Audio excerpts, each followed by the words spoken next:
বাইরে যা ওয়েদার, কখনো মেঘ বৃষ্টি আবার কখনো ঝলমলে রোদ, তাই ভাবলাম আজকের একটু গরম গরম লোটে মাছের ফ্রাই করা যায়। তো যেমন ভাবনা তেমন কাজ। প্রথমে একটা বাটি ভালো করে ধুয়ে তার মধ্যে নিয়ে ময়দা, তো ময়দা মোটামুটি আমি 3 চামচের মতো নিয়েছি। তার সাথে নিলাম এই রকম চামচের 2 চামচ হচ্ছে বেসন।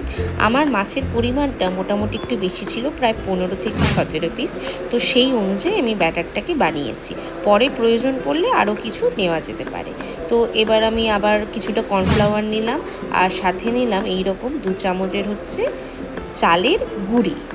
আর এই যে মাখনটা জমে গেছে, চেষ্টা করছিলাম খুব, কিন্তু হলো না, অনেক কষ্টে মাখনটাকে তুলতে পেরেছি। তো 1 চামচের মতো আমি নিয়েছি মাখন। এবার সব বাটা মশলা দেওয়ার পালা। এই প্রথমে রয়েছে লঙ্কা বাটা, তারপরে রয়েছে আদা বাটা।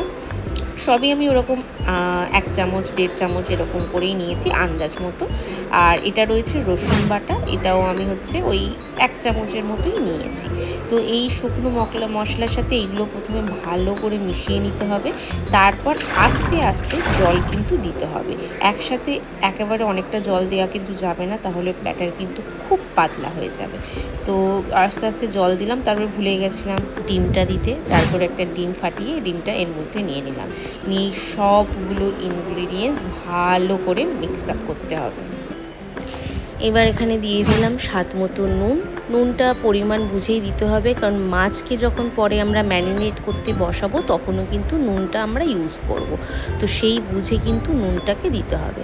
আর এখানে দিয়ে দিলাম গোলমরিচের গুঁড়ো, আর দিয়ে দিলাম ধনে গুঁড়ো।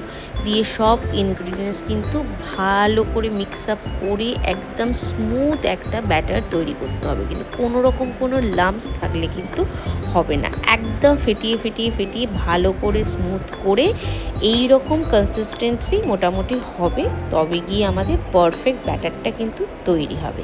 বেশি পাতলা হলে কিন্তু মাছে গায়ে বসবে না ব্যাটারটা, আর বেশি মোটা হয়ে গেলে কিন্তু উপরের খোলাটাও কিন্তু খুব মোটা হয়ে গেল। এবার কিন্তু আমাদের মাছকে ম্যারিনেট করে নেওয়ার পালা। মাছগুলোকে প্রথমে ভালো করে ধুয়ে পরিষ্কার করে আমি এইভাবে সাজিয়ে নিয়েছি। আর উপর থেকে কিন্তু এবার ম্যারিনেট করব। প্রথমেই দিয়ে দিলাম কাঁচা লঙ্কা। কাঁচা লঙ্কাটাকে ভালো করে মাছের গায়ে মিশিয়ে নিলাম। তারপরে দিয়ে দিলাম আদা বাটা। মোটামুটি যা যা আমরা ব্যাটারে দিয়েছি সেই মশলাগুলোও কিন্তু মাছের গায়েতেও দিতে হবে। আদা বাটাটাকেও ভালো করে আমরা মিক্স করে নিলাম। এবার দিলাম রসুন বাটা। রসুনটা এক্ষেত্রে একটু বেশি দিয়েছি আমি বাকি দুটোর তুলনায়, যেহেতু মাছের যাতে কাঁচা গন্ধটা না থাকে। তো রসুন বাটা দিয়ে দিলাম। এবার এখানে দিয়ে দিলাম অল্প মতো নুন, আর সাথে কিন্তু এখানে গোলমরিচের গুঁড়োও দেবো। গোলমরিচটা বেশ অনেকটাই দিয়েছি আমি এখানে। ভেবেছিলাম ঝাল ঝাল হবে, কিন্তু খুব একটা বেশি না ঝাল হয়নি। তো জিনিসগুলো বুঝে বুঝে তোমাদের দিতে হবে। ভালো করে মেরে মেরে আমি মাছগুলোকে ম্যারিনেট করছি, জাস্ট জোকিং। নুন দিয়ে দিলাম। নিয়ে কিন্তু মাছগুলোকে এপার ওপার করে ভালো করে কিন্তু করতে হবে। এবার আমি আরেকটু গোলমরিচ দিয়ে দিলাম, মনে হলো যেন কম পড়েছে। ইয়েস, মাছগুলোকে সুন্দর করে করে নিলাম। এবার আমি 3 টুকরোর মতো, মানে একটা লেবুকে 4 টুকরো কেটেছিলাম, তো 3 টুকরোর মতো আমি লেবু কিন্তু উপর থেকে এইরকম দিয়ে দিলাম।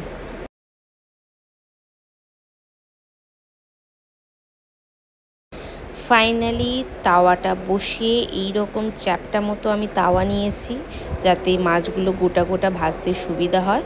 আর এই দেখুন, মাছটাকে ম্যারিনেট করে প্রায় আমি 15 মিনিটের মতো রেখেছিলাম, কারণ মাছ কিন্তু মাংসের মতো এত বেশি ম্যারিনেটের প্রয়োজন পড়ে না। আর দেখতে পাচ্ছেন নিহিরে মাছ বা লোটে মাছ বলে কতটা পরিমাণ জল পড়েছে। তো এই জলটাকে কিন্তু সাইড করে নিতে হবে। মাছটাকে ভালো করে জলগুলো এইভাবে টুপে যাবে, মানে যে ম্যারিনেটের অংশগুলো, তারপরে কিন্তু ব্যাটারে আমাদের মেশাতে হবে। জল অবস্থায় কিন্তু ব্যাটারে যদি আমরা ডিরেক্ট মেশাই, সেক্ষেত্রে কিন্তু মাছগুলো থেকে ব্যাটার খুলে যাওয়ার সম্ভাবনা রয়েছে। তো এইভাবে ভালো করে ব্যাটারটাকে চুবিয়ে আমরা মাছগুলো একটার পর একটা তাওয়াতে দিয়ে দিলাম।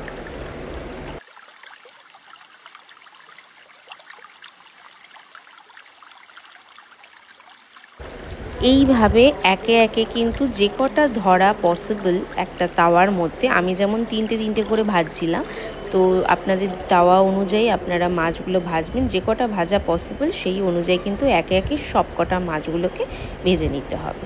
তো এইভাবেই আমি আজকের মাছ ভাজা কমপ্লিট করলাম। তো আজকের আমার এই লোটে মাছের রেসিপিটা এত সহজভাবে যে আপনাদের শেখালাম, সেটা যদি আপনাদের ভালো লেগে থাকে অবশ্যই কিন্তু একটা লাইক, কমেন্ট আর শেয়ার করে দেবেন। তাহলে দেখা হচ্ছে নেক্সট কোনো রান্নার রেসিপিতে। Bye bye.